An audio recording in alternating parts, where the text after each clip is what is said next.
Chers musulmans, aujourd'hui, exceptionnellement, et en accord avec les responsables de la mosquée, le discours il aura lieu uniquement en français, car comme vous vous en doutez, nous allons parler des événements de ces derniers jours. Et suite à la mort tragique du jeune et de notre petit frère Naïl, rahmatullahi alayhi rahmatan wasi'a, qu'Allah Azza wa Jal lui fasse miséricorde et qu'il accorde la patience à sa famille et à sa maman en particulier. Comme vous le savez, nos quartiers se sont embrasés. Et nous sommes tous atterrés, choqués et indignés et consternés par sa mort.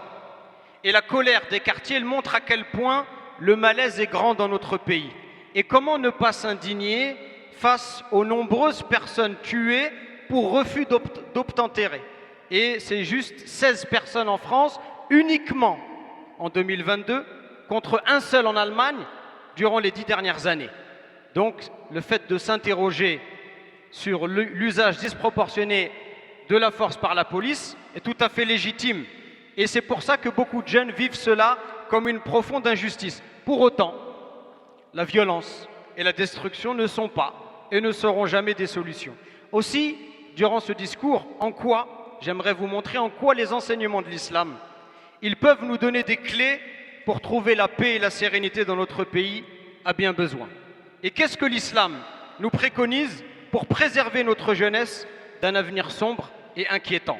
L'islam, ce n'est pas juste prier et faire l'aumône, mais c'est aussi trouver des solutions aux problèmes sociétaux à la lumière des enseignements du Coran et de la tradition prophétique. Voici donc quelques modestes conseils que je me permets de vous présenter avec beaucoup d'humilité. Tout d'abord, prends le temps d'analyser. Premier conseil, c'est prendre le temps de l'analyse. L'islam nous enseigne à ne pas nous précipiter, mais plutôt à analyser les choses. L'islam nous invite à être maître de nos émotions, parce que la précipitation, elle vient du diable. Aujourd'hui, avec les chaînes d'information en continu et avec les réseaux sociaux, c'est exactement le contraire qui se passe. Nous sommes poussés à épouser des convictions et à partager des informations sans prendre le temps de la vérification. Allah, il nous met pourtant en garde en nous disant Ya ayyuhalladhina amanu in ja'akum fasiqun binaba'in fatabayyanu an tusibu qawman bijahalatin fatusbihu ala ma fa'altum nadimin. Ô vous qui avez cru, si un pervers vient à vous, vous apporte une nouvelle, voyez bien clair de crainte que par inadvertance vous ne portiez atteinte à des gens et que vous ne regrettiez par la suite ce que vous avez fait. Porter un jugement sans avoir tous les éléments en main est une erreur du point de vue islamique, et ce, même si en apparence tout est clair.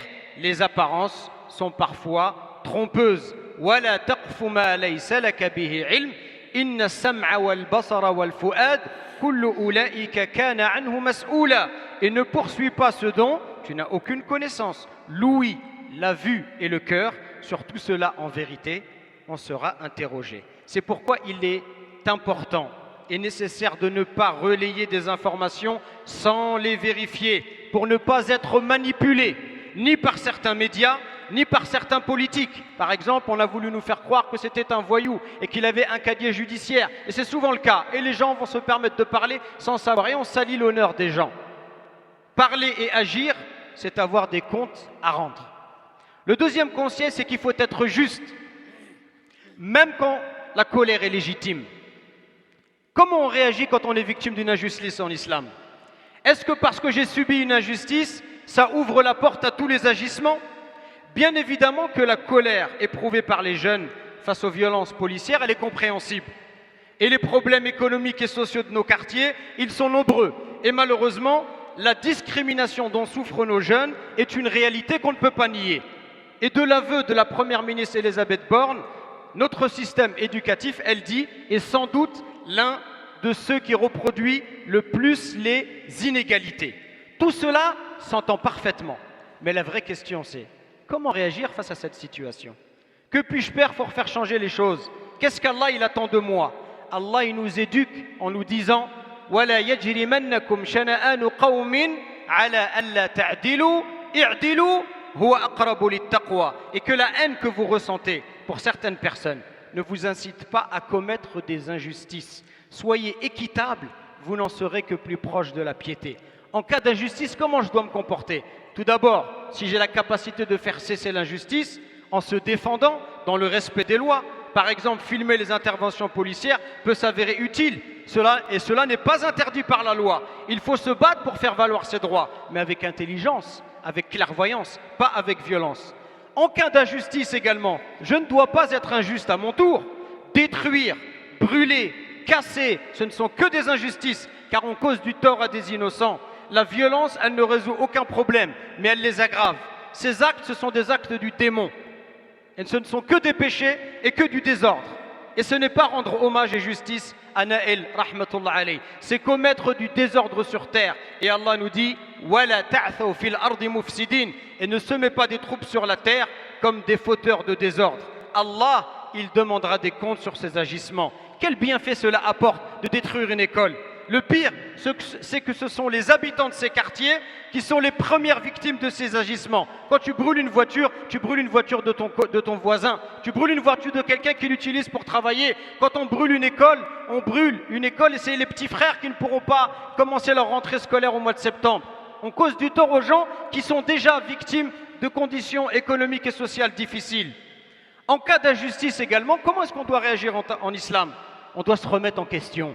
Et on doit se responsabiliser et ne pas se considérer systématiquement comme une victime. Car Allah nous dit وَمَا أَصَابَكُم مِّن مُّصِيبَةٍ فَبِمَا كَسَبَتْ أَيْدِيكُمْ وَيَعْفُو عَن كَثِيرٍ. Tout malheur qui vous atteint est dû à ce que vos mains ont acquis et il pardonne beaucoup. Nos quartiers, ils vont mal et les habitants, ils sont souvent pris en otage par quelques personnes, quelques individus. Le commerce de la drogue et le proxénétisme gangrènent nos villes. Et ça, c'est une réalité aussi. Et il faut admettre qu'une certaine catégorie, et même s'ils sont minoritaires, ils existent, il y a des problèmes, ils posent problème.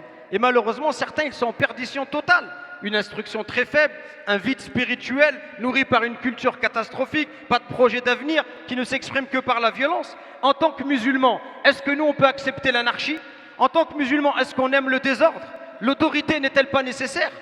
Comment un pays peut fonctionner si la police, elle ne peut pas faire son travail et si elle n'est pas respectée? Et bien évidemment, elle aussi, en le retour, elle doit avant tout respecter les citoyens. La violence policière, elle est condamnable et nous le condamnons sans réserve et nous n'avons pas peur de le condamner, mais nous disons également que la violence des citoyens, elle aussi, elle est condamnable. أقول قولي هذا وأستغفر الله العظيم الجليل لي ولكم ولسائر المسلمين من كل ذنب فاستغفروه وتوبوا إليه إنه هو الغفور الرحيم. Troisième conseil, c'est de prendre le chemin de la réforme. Allah Azza wa Jalla nous dit Inna Allah la yughayyiru ma biqawmin hatta yughayyiru ma bi anfusihim. En vérité, Allah, il ne modifie point l'état d'un peuple tant que les individus qui le composent ne modifient pas ce qui est en eux-mêmes. Aujourd'hui, nous avons tendance à réagir au lieu d'agir. Puis quand l'émotion elle disparaît, nous passons à autre chose, sans que le problème ne soit véritablement réglé. Et il est donc temps d'agir avec la volonté de réformer. De réformer à l'image des prophètes qui disaient « In uridu illa al-islaha mastata'at, wa ma tawfiqi illa billah » Je ne veux que la réforme autant que je le puis et ma réussite ne dépend que d'Allah. Il faut être acteur et non pas spectateur de nos vies. Et cette réforme, elle ne peut être efficace que si elle s'exerce à plusieurs niveaux. Tout d'abord, la réforme au niveau individuel. Et ça, c'est un conseil que j'adresse à nos jeunes qui sont pétris de talent, de compétences et de biens. J'ai l'occasion de faire beaucoup d'assises avec les jeunes dans cette mosquée Walillah ilham et ailleurs. Et nos jeunes, ils ont beaucoup de khayr, ils ont beaucoup de biens. C'est pourquoi je leur dis, ta vie, c'est un dépôt d'Allah Azza wa Jal. Alors ne perds pas ton temps. Ta vie est un examen. Tu n'as pas d'autre choix que de devenir un bon musulman et une bonne personne. Instruis-toi, apprends, sois curieux, travaille dur pour atteindre tes objectifs. Fais le bien autour de toi. Sois une personne utile, bienveillante et au service des autres, comme l'était notre prophète sallallahu alayhi wa sallam qui disait les gens les plus aimés d'Allah sont ceux qui sont les plus utiles aux autres. Vivre dans un quartier, c'est vrai que c'est difficile, mais ce n'est pas une excuse pour ne pas réussir ni pour être un délinquant. C'est certes plus dur, sans aucun doute, mais combien ils ont réussi malgré les difficultés. Ce qu'il te faut, c'est de la volonté et de la persévérance. C'est par le travail qu'on réussit. Si tu n'es pas fait pour l'école, ce n'est pas grave. Apprends un métier, ouvre ta propre société. En un mot, retrousse tes manches et travaille. perce dans le sport si tu as des qualités, mais ne gâche pas ta vie. Combien je les vois, ils ont des qualités, mais ils gâchent leurs qualités, ils ne les exploitent pas au maximum. Crois plutôt en toi et sois conscient qu'Allah il t'a donné des qualités, à toi de les développer. Le deuxième conseil que je peux donner aux jeunes, c'est le prophète sallallahu alayhi wa sallam lui-même qui te le donne et qui nous dit Al-mar'u ala dini khalili falyanzur ahadukum man yukhalil. L'homme, il a la religion de son ami. Que chacun d'entre vous fasse attention à qui il prend comme ami. Attention à tes fréquentations. Attention au lieu que tu fréquentes. Ça peut avoir une incidence sur ce que tu vas faire ou la personne que tu vas devenir. Préserve-toi des mauvaises personnes et des mauvaises fréquentations. La réforme, elle doit avoir lieu également au niveau de la famille. Ces derniers jours, et on me l'a encore confirmé hier, certains jeunes de 13-14 ans, ils ont participé aux dégradations. Comment c'est possible?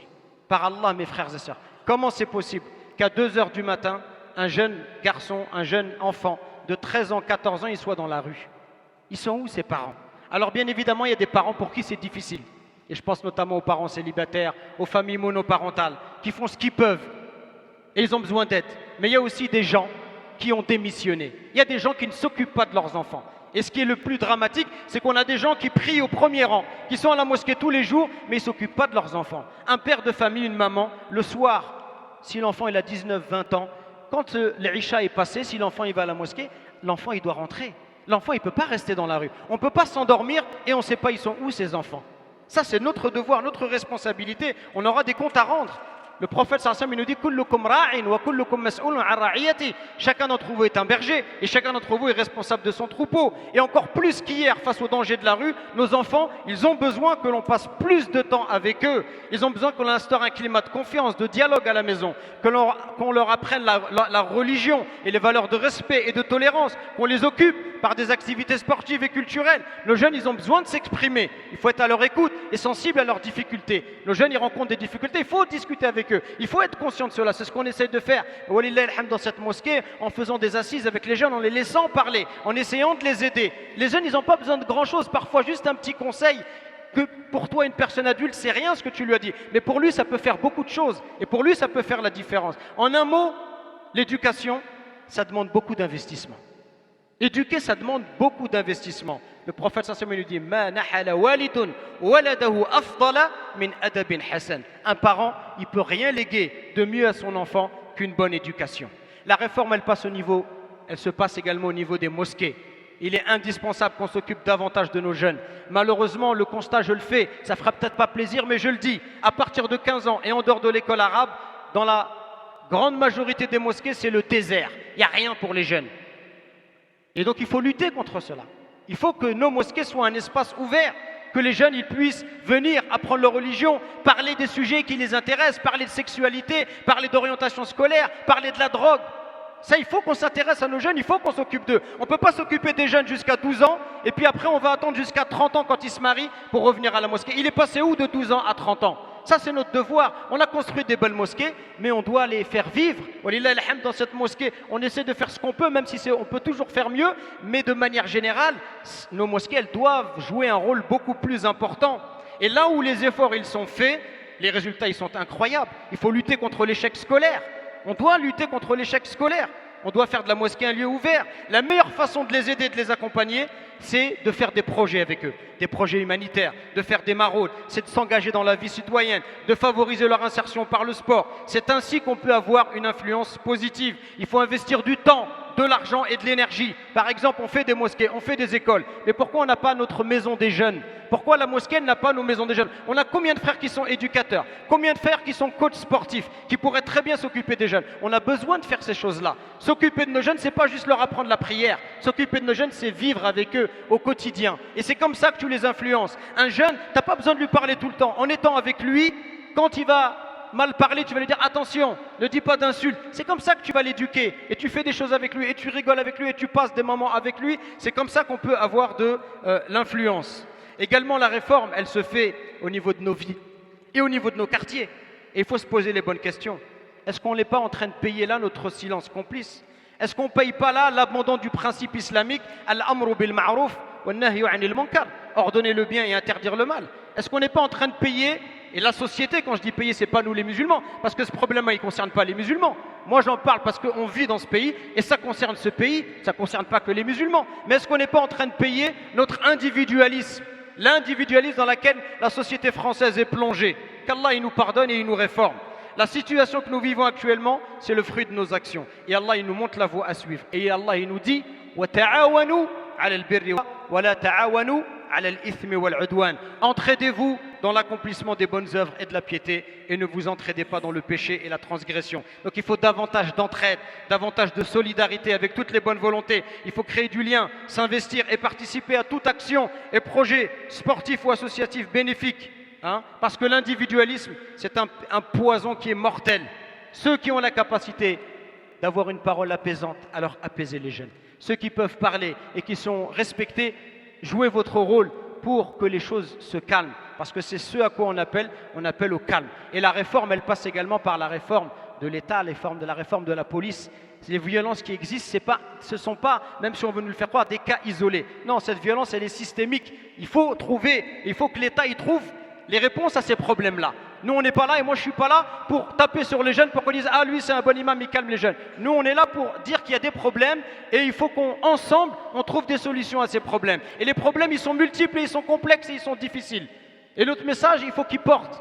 Donc, la réforme, elle passe aussi par la réforme de la manière et des relations dégradées qui existent aujourd'hui entre la police et entre les jeunes. Pour terminer, cet événement, il nous fait tous de la peine.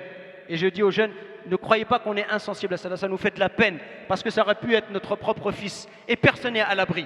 Personne n'est à l'abri. Et toute personne qui, comme moi, a des enfants de 20, 21 ans, il sait très bien que quand on est un jeune dans les quartiers, parfois on nous provoque. Et parfois on est irrespectueux avec nous, alors qu'on n'a rien fait. Moi, avec mes propres enfants, j'en suis témoin. Mais pour autant, comment est-ce qu'on va régler les problèmes? Allah, on n'a pas une religion, on n'a pas un Coran, on n'a pas un prophète qui est venu, qui nous a montré le droit chemin. Comment on règle les problèmes? Est-ce qu'on se laisse aller comme des animaux? Non, le musulman, il a un guide. Et ce guide, c'est le prophète sallallahu alayhi wa sallam. Et il s'en inspire pour faire changer les choses et faire changer la société. Comme le prophète, il a changé la société à son époque. Il a changé la société, il a changé beaucoup de choses. Pas uniquement de religion. Les gens, ils ont changé beaucoup de pratiques de leur société, parce que le prophète, il a patienté, il a travaillé. Et c'est ce qu'on doit faire, nous, les musulmans, aujourd'hui. On doit travailler, on doit relever les manches, et on doit s'unir, et on doit s'entraider, et on doit se préserver mutuellement et préserver nos familles.